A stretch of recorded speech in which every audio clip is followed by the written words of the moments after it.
नमस्कार, स्वागत है आपका मनी मैटर्स फॉर वुमेन। मैं हूं आपकी होस्ट चारू गर्ग। महिलाओं के लिए खास पेशकश, अगर आप कोई भी महिला अपनी फाइनेंशियल प्लानिंग करना चाहती है तो वो हमारे साथ जुड़ सकती है। आज हमारे साथ महिलाओं के विषय में बात करने के लिए हमारे साथ जुड़े हैं बलवान जैन, CFO अपनापैसा.com। बलवान जी, स्वागत है आपका शो में।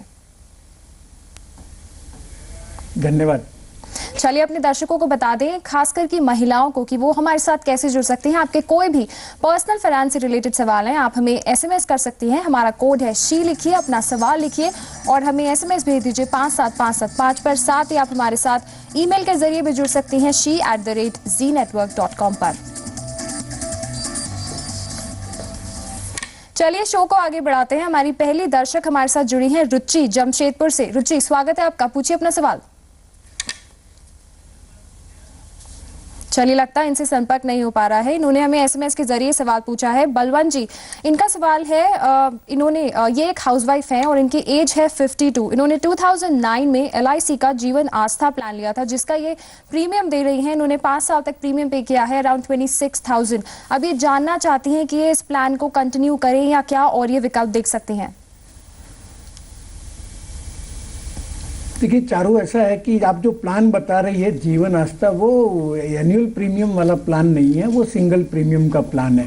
और जो प्रीमियम ये पे कर रही है 26,000 के आसपास, उसके बेसिस पे ये 5 साल वाला प्लान है। उसके बेसिस पे उनका जो इंश्योरेंस है, सम एश्योर्ड है, वो 1.5 लाख के आसपास है। उसमें 1,000 रुपये के पीछे 90 रुपये के हिसाब से गारंटीड मैच्योरिटी एडिशन है। तो और वो जो मैच्योरिटी पे उनको 11,250 जो बोनस मिलेगा और 25,000 रुपया प्रिंसिपल है मिलेगा। तो ये तो मेरे को लगता है उनको पैसा मिल भी गया होगा या मिल जाना चाहिए, क्योंकि 5 साल पूरे हो रहे हैं। पर बाकी व्यूअर्स के लिए जानकारी के लिए मैं बताना चाहूँगा कि अगर आपको इंश्योरेंस खरीदना है तो आप प्योर इंश्योरेंस प्रोडक्ट खरीदिए, और अगर इन्वेस्टमेंट करना है तो प्योर इन्वेस्टमेंट प्रोडक्ट में पैसा डालिए। आप दोनों को मिक्स करने की कोशिश मत करिए, इससे क्या होगा, न तो आपको एडिक्वेट इंश्योरेंस मिलेगा और न आपको जो इन्वेस्टमेंट है उस पर एडिक्वेट रिटर्न्स मिलेंगे। जी बिल्कुल बलवान जी, जिस तरह की आप ये भी बता रहे हैं कि फिलहाल हम ये देख रहे हैं ये सिंगल प्रीमियम प्लान है और ये बाजार में अभी प्लान मौजूद नहीं है। आप इनको रुचि को आप कुछ और प्लान्स इनको आप बताना चाहेंगे कि किन प्लान्स का विकल्प चुन सकती हैं ये? नहीं, ऐसा है कि ये एज के हिसाब से, जैसे इनकी एज 52 की है और उनके ऊपर अगर कोई डिपेंडेंट है तो ही इनको इंश्योरेंस लेना चाहिए, और इंश्योरेंस भी ऑनलाइन टर्म प्लान लेना चाहिए जो सबसे सस्ता है। और इनके एज ग्रुप में टाटा AIA का आई सुरक्षा प्लान है, तो वो उनकी जितनी इनकम है उसके हिसाब से 10-12 गुना वो खरीद सकती है। जी बिल्कुल, तो ये एडवाइस फॉलो कर सकती हैं। चलिए हमारी अगली दर्शक हैं नुपुर अगरतला से। इन्होंने हमें SMS के जरिए सवाल भेजा है। बलवान जी, इनका सवाल है, ये चाइल्ड प्लान पर ये जानना चाहती हैं। इनकी एज है 26 ईयर्स और इनका एक बेटा है जिसकी उम्र है 1 साल। बच्चे के नाम पर इन्होंने फिलहाल 5,000 ये मंथली डिपॉजिट करती है। इन्होंने RD ली हुई है बच्चे के नाम पर, और ये जानना चाहती हैं कि फिलहाल ये इनका जो मंथली इन्वेस्टमेंट है 10 से 12,000 ये और इन्वेस्ट कर सकती हैं। तो बेसिकली जो चाइल्ड प्लान्स हैं ये और क्या विकल्प देख सकती हैं उनमें? देखिए चारू, ऐसा है, नुपुर को 15 साल के ऊपर का इनके पास में टाइम हॉरिजन है, तो उनको इक्विटी का एक्सपोजर ले सकती है। और जो ये एग्जिस्टिंग RD में पैसा डाल रही है, जैसे मेरे पास में जो इन्फॉर्मेशन है वो 10 साल के लिए डाल रही है, तो जो बैंक डिपॉजिट वगैरह पे जो आपका जो इनकम मिलती है, जो इंटरेस्ट मिलते हैं, वो आपका इन्फ्लेशन को भी बीट करने में मदद नहीं करता है। तो आपकी जितनी कैपिटल है वो आपके 10 साल बाद में उससे उसकी परचेजिंग पावर उससे भी कम हो जाएगी। क्योंकि इनके पास में 15 साल से ज़्यादा का टाइम हॉरिजन है, तो उनको जो अपना इन्वेस्टमेंट है 90% इक्विटी के म्यूचुअल फंड है और 10% गोल्ड फंड या डेट में डाल सकती है।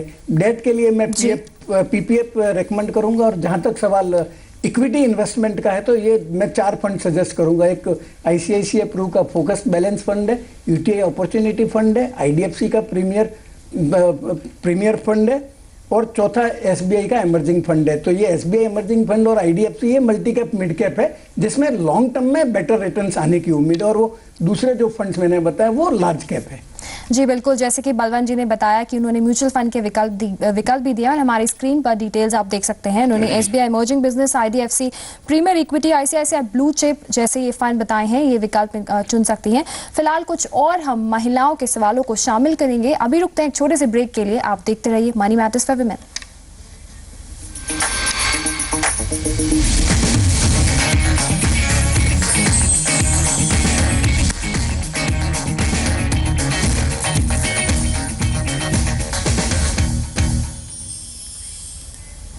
ब्रेक के बाद आपका स्वागत है। आप देख रहे हैं महिलाओं के लिए खास पेशकश मनी मैटर्स फॉर वुमेन। आज हमारे साथ बात करने के लिए बलवंत जैन है, CFO अपना पैसा.com के। चलिए कुछ और सवालों को शामिल करते हैं। हमसे अगला सवाल स्मिता ने पूछा है दिल्ली से। इनका सवाल है ईमेल के जरिए। बलवंत जी ये जानना चाहती हैं कि ये किस तरह से सही इन्वेस्टमेंट कर सकती हैं। इनकी एज है अभी 20 ईयर्स है, काफ़ी कम एज है और ये अभी इन्वेस्टमेंट करने का सोच रही है। इनकी मंथली इनकम है 22,000 और ये बेसिकली ये जानना चाहती हैं कि ये इक्विटी और गोल्ड फंड कौन सा विकल्प चुन सकती हैं। देखिए चारू, ऐसा है, स्मिता का जैसे आपने बताया एज 20 साल है, तो एक बहुत सही समय पे अपना इन्वेस्टमेंट शुरू कर रही है। और जहाँ तक प्रश्न है इक्विटी और गोल्ड में कितना अनुपात होना चाहिए, तो मेरा सुझाव है आपको गोल्ड आपके इन्वेस्टमेंट का पोर्टफोलियो का 15% से ज़्यादा नहीं होना चाहिए। और बाकी चूँकि 20 साल की उम्र है तो इनके पास कम से कम 10 से ज़्यादा साल का टाइम हॉरिजन है। तो मैंने जैसे नुपुर के लिए जो 4 फंड्स बताए थे वो फंड में ये इन्वेस्ट कर सकती है। और जहाँ तक गोल्ड फंड का सवाल है, गोल्ड के लिए SBI का जो गोल्ड फंड है उसमें डाल सकती है, या रिलायंस का गोल्ड सेविंग फंड है उसमें डाल सकती है। पर 10% ही मेरी राय में उनको गोल्ड में इन्वेस्ट करना चाहिए। और बाकी जो 90% जो इनको जो जितना इन्वेस्टमेंट करना है वो चारों फंड में डिवाइड करके रेगुलर सिप शुरू कर सकती है। जी बिल्कुल। जैसा सुझाव दूंगा मैं कि जो भी फंड आज मैं फंड बता रहा हूँ ये इनकी इमीडिएट पास्ट की परफॉर्मेंस के हिसाब से है, परंतु जरूरी नहीं कि इनकी परफॉर्मेंस वैसी की वैसी भविष्य में भी रहेगी। तो आपको भविष्य में भी जो आपके फंड की जो परफॉर्मेंस है वो उनके बेंचमार्क के सामने आपको मेजर करनी चाहिए। और अगर जरूरत पड़े तो आपको शिफ्ट भी करना चाहिए, या कम से कम आपकी जो शिफ्ट है वो दूसरे जो परफॉर्मिंग फंड्स है उसमें शुरू करनी चाहिए। जी एग्जैक्टली बलवंत जी, जैसे आप बता रहे हैं 90% इनका जो पोर्टफोलियो का है वो इक्विटी में रखना चाहिए, 10% इनको गोल्ड में इन्वेस्ट करना चाहिए। और जो आपने फंड्स के विकल्प बताए हैं वो बिल्कुल आपने यही बताया कि फ्यूचर में इनको मेजर करना पड़ेगा कि फंड्स का क्या परफॉर्मेंस रहता है। आपने फिलहाल गोल्ड फंड्स तो बताए हैं, आप म्यूचुअल फंड्स के भी कुछ विकल्प बताना चाहेंगे इनको? मैंने चारू बताया ना, जैसे नुपुर को जैसे बताए हैं 4 फंड जो सजेस्ट किए, ICICI प्रू का ब्लू चिप फोकस फंड है, UTI का अपॉर्चुनिटी फंड है, SBI का इमर्जिंग फंड है और IDFC का प्रीमियर फंड है। ये 2 जो फंड है IDFC का और SBI का ये मल्टी कैप मिड कैप है, और 2 वाले दूसरे वाले लार्ज कैप है। तो आपको चूंकि टाइम ओरिजिन बड़ा है और लंबे टाइम ओरिजिन में मिड कैप जो है वो आपका लार्ज कैप से भी ज़्यादा अच्छा परफॉर्म करने की प्रोबेबिलिटी रहती है। तो मैंने उनके लिए मिक्स सजेस्ट किया है, लार्ज कैप, मिड कैप और मल्टी कैप का। जी बिल्कुल, जैसे कि इनकी एज अभी काफ़ी कम है, ये जोखिम भी ज़्यादा उठा सकती हैं, ज़्यादा रिस्की इन्वेस्टमेंट कर सकती हैं और इनको विकल्प दिए जा चुके हैं, गोल्ड फंड और इक्विटी म्यूचुअल फंड, ये दोनों में ही इन्वेस्ट कर सकती हैं। चलिए अगला सवाल भी एक ईमेल के जरिए शामिल करेंगे। नीति ने हमसे शिमला से सवाल पूछा है। इनका सवाल है बलवंत जी ये फर्स्ट टाइम इन्वेस्टमेंट करना चाहती हैं, इनकी मंथली इनकम है 15,000 और ये फिलहाल ये ज़्यादा रिस्क नहीं उठाना चाहती, तो बिकॉज ये फर्स्ट टाइम इन्वेस्टमेंट कर रही हैं, तो आप इसको किस तरह से एडवाइस करेंगे? देखिए चारू, ऐसा है कि आप कहाँ इन्वेस्ट करें वो निर्भर करेगा कि एक तो आपका रिस्क प्रोफाइल क्या है और आपका इन्वेस्टमेंट का टाइम होरिजन क्या है। अगर आपका टाइम होरिजन 5 साल से ज़्यादा है तो आप इक्विटी का एक्सपोजर ले सकती है। अगर आपको 5 साल के अंदर ही पैसा चाहिए तो मेरा सुझाव रहेगा आप डेट इंस्ट्रूमेंट में डालिए, आप इक्विटी का एक्सपोजर नहीं लीजिए। पर मैं प्रिज्यूम करता हूं कि चूंकि ये फर्स्ट टाइम इन्वेस्टर है, रिस्क ज़्यादा नहीं ले सकती, तो ये बैलेंस फंड है, उसमें अपना इन्वेस्टमेंट कर सकते हैं। 90% बैलेंस फंड में और 10% गोल्ड में डाल सकते हैं, या 100% बैलेंस फंड में भी डालेगी तो चलेगा, क्योंकि बैलेंस फंड में 70 से 80% तक का इक्विटी में इन्वेस्टमेंट होता है और बाकी 20 से 30% का वो लोग डेट में डालते हैं। और बैलेंस फंड की सबसे बड़ी खूबसूरती ये है कि आपका जो असेट एलोकेशन है वो ऑटो रीबैलेंसिंग हो जाती है। तो जब इक्विटी बढ़ जाती है तो आपका डेट का कंपोनेंट बढ़ा देते हैं वो इक्विटी ट्रांसफर करके, और जब इक्विटी नीचे आती है तो डेट में से इक्विटी में चला जाता है। तो इसमें लॉन्ग टर्म में आपके जो रिटर्न्स हैं वो ऑप्टिमाइज हो जाते हैं और आपको खुद को ये जो रीबैलेंसिंग करने की है वो जरूरत नहीं पड़ेगी, ये फंड मैनेजर आपके लिए कर देते हैं। जी जी बिल्कुल, आप जैसे बता रहे हैं कि फर्स्ट टाइम इन्वेस्टमेंट करना चाहती हैं और आपने विकल्प भी बताए हैं कि क्या क्या किस उसमें इन्वेस्ट कर सकती हैं, किस तरह से अपना पोर्टफोलियो डेवलप कर सकती हैं। बलवंत जी, हम कुछ और दर्शकों के लिए ये भी जानना चाहेंगे आपसे कि म्यूचुअल फंड में अगर कोई इन्वेस्ट कर रहा है फर्स्ट टाइम, तो क्या क्या वो फॉर्मेलिटीज़ हैं, क्या क्या बातें हैं उनको ध्यान में रखना चाहिए? देखिए, ऐसा है, म्यूचुअल फंड में इन्वेस्ट करने के लिए एक तो केवाईसी होनी चाहिए, पर जहां तक आप पूछ रही है प्रश्न की क्या क्या बातें ध्यान रखनी चाहिए, तो मैं बताना चाहूंगा कि एक तो आपकी जो रिस्क लेने की कितनी क्षमता है, रिस्क एबिलिटी पे आपके कौन से इंस्ट्रूमेंट में इन्वेस्ट कर सकती है उस पर निर्भर करता है। और सबसे ज्यादा इंपॉर्टेंट है आपका टाइम ओरिजिन कितना है। अगर आपका टाइम ओरिजिन 10 साल से ऊपर है तो आप large cap, mid cap, multi cap में इन्वेस्ट कर सकती है। 5 साल से 10 साल के बीच का है तो आपको बैलेंस फंड में डालना चाहिए, जिससे अगर इक्विटी परफॉर्म नहीं करती है तो आपको जो डेट है उसके रिटर्न वगैरह उससे मदद मिल जाएगी। और 5 साल तक का अगर आपका टाइम ओरिजिन है तो आप डेट वगैरह में डाल सकती है। और अगर आपके पास 6 महीने 8 महीने ही है तो मेरा सुझाव रहेगा कि आपको जो आपका इन्वेस्टमेंट है वो लिक्विड फंड्स में डालना चाहिए, जिससे जो इंटरेस्ट रेट की वजह से आपकी जो कैपिटल है उसको नुकसान नहीं होगा। जी बिल्कुल, जैसे कि ये फर्स्ट टाइम इन्वेस्टर हैं तो इनको हमारे एक्सपर्ट ने एडवाइस दी है कि ये किस तरह से अपना पोर्टफोलियो डेवलप कर सकती हैं। इनको काफ़ी विकल्प भी बताए हैं, बैलेंस फंड्स के विकल्प बताए हैं। बैलेंस फंड्स का जो 70 to 80% रेशियो होता है वो इक्विटी में होता है, 20 to 30% डेट में होता है, और काफ़ी इनको विकल्प भी दिए जा चुके हैं। ICICI बैलेंस्ड और टाटा बैलेंस्ड फंड में ये इन्वेस्ट कर सकती हैं, जिसका 5 साल में काफ़ी अच्छा प्रदर्शन देखने को मिला है। चलिए अगला सवाल एक SMS के जरिए शामिल करते हैं। हेमलता ने हमसे सवाल पूछा है दिल्ली से। बलवंत जी, का सवाल है टर्म प्लान पर। ये इनकी एज है 39 इयर्स और इनकी मंथली इनकम है 45,000। इन्होंने ऑलरेडी LIC का ट्रेडिशनल प्लान लिया हुआ है और ये 10 से 12 साल का इनका टाइम होराइजन है। ये टर्म प्लान लेना चाहती हैं, आप कौन से टर्म प्लान इनको एडवाइस करेंगे? देखिए चारू, ऐसा है कि आपको अगर इंश्योरेंस लेना है तो इंश्योरेंस में आपको टाइम ओरिजिन डिसाइड करने की जरूरत नहीं है। आप इंश्योरेंस के लिए आपका टाइम ओरिजिन डिसाइडेड है कि जब तक आप काम करेंगे, नॉर्मली जो आपके रिटायरमेंट की एज है, तो आपको जो इंश्योरेंस लेना है वो आपकी रिटायरमेंट की एज तक लेना चाहिए। जैसे इनकी एज 39 साल की है और उनको 10-12 साल का इंश्योरेंस लेना है, तो मेरा सुझाव रहेगा कि इनका 39 साल की एज है, 60 साल मैं नॉर्मली रिटायरमेंट की एज गिनता हूं, तो इनको 21 साल का टर्म प्लान खरीदना चाहिए। और जो इनकम जैसे 45,000 के आसपास है, हर एक व्यक्ति को अपनी जो एनुअल इनकम है उसका 10 से 12 गुना तक का इंश्योरेंस लेना चाहिए। तो इनका जो इंश्योरेंस का रिक्वायरमेंट है वो 65 लाख के आसपास आता है। और एक और सुझाव, जैसे मैंने पहले भी बताया आपको कि आपको अगर इंश्योरेंस लेना है, प्योर इंश्योरेंस ही खरीदना चाहिए। और आज की तारीख में चूंकि ऑनलाइन टर्म प्लान भी अवेलेबल है, तो आपको ऑनलाइन टर्म प्लान खरीदना चाहिए। वो रिलेटिवली सस्ते हैं, वो सबसे सस्ता प्रोडक्ट है। इनके पास में जैसे जो एंडोमेंट प्लान खरीदा हुआ है, तो ऐसी प्रोडक्ट वो आगे नहीं खरीदे। और उनको जैसे मैंने 65 लाख का इंश्योरेंस इनको लेना चाहिए 21 साल के लिए, तो 2 ऑप्शन है मेरे पास में। एक max life online term plan है, यही प्रोडक्ट का नाम है। उस पर इनका जो प्रीमियम है वो 7,700 के आसपास आएगा। और दूसरा जो टाटा AIA का आई सुरक्षा प्लान है, उसमें 8,700 के आसपास आएगा। परंतु उनके यहाँ पे जो ऑनलाइन है, उनके वहां पे ऑफिस होनी चाहिए, तो देख सकती है कि ये 2 इंश्योरर है, उनमें से किन की ऑफिस वहां पे है। और ये ऑनलाइन ही खरीदा जा सकता है।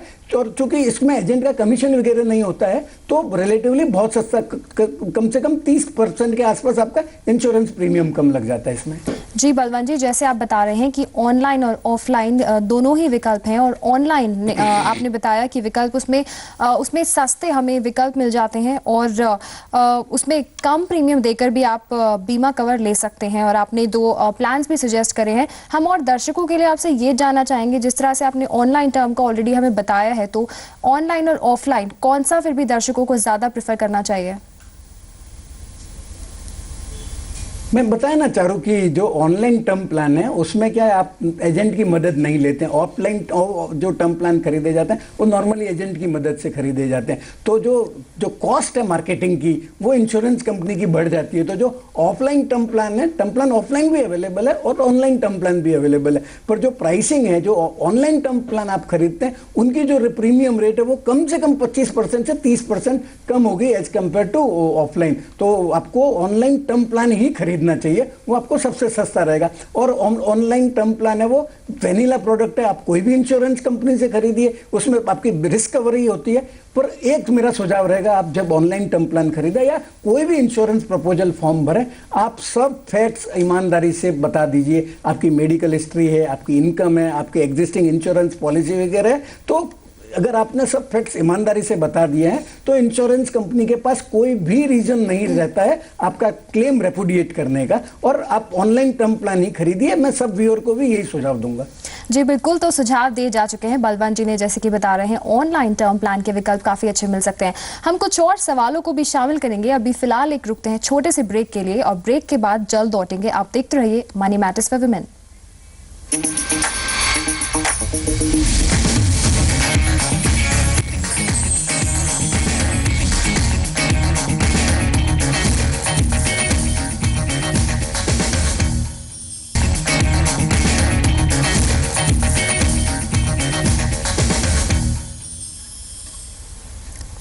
आप देख रहे हैं मनी मैटर्स फॉर वुमेन। हमारे साथ हैं बलवंत जैन, CFO अपना पैसा.com, हमारी महिलाओं के सवालों का जवाब देने के लिए। चलिए एक आखिरी सवाल भी अपने कार्यक्रम में शामिल करते हैं, जो चेतना ने SMS के जरिए पूछा है दिल्ली से। बलवंत जी, इनका सवाल है, पर्सनल लोन पर टैक्स एग्जेम्पशन की बात करी है इन्होंने 50,000 का पर्सनल लोन लिया है और ये जानना चाहती हैं कि क्या इस रकम पर इनको टैक्स एग्जेम्पशन मिलेगा।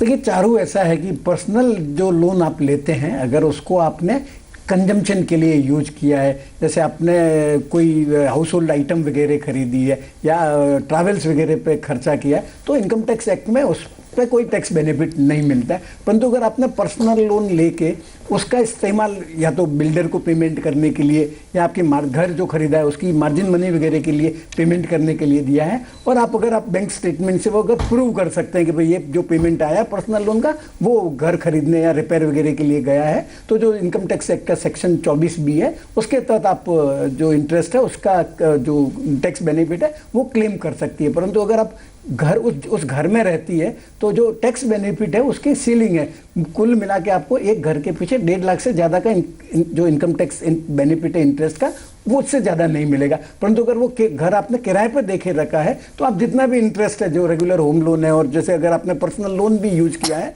तो वो दोनों का इंटरेस्ट मिला के आप पूरा का पूरा क्लेम कर सकती हैं।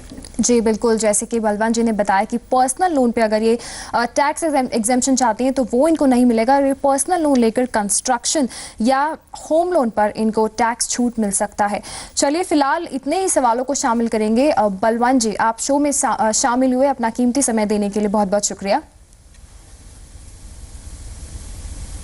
Thank you Charu. चलिए अपने दर्शकों को एक बार फिर से बता दें वो कैसे हमारे साथ इस कार्यक्रम में जुड़ सकते हैं। आपके महिलाओं के कोई भी सवाल है आप हमें लिखकर आप हमें SMS कर सकती हैं। हमारा कोड है शी, हमें SMS करिए 57575 पर। साथ ही हमारा ईमेल she@znetwork.com पर आप हमें सवाल भेज सकती हैं। चलिए फिलहाल इस कार्यक्रम में इतना ही। आप देखते रहिए जी बिजनेस।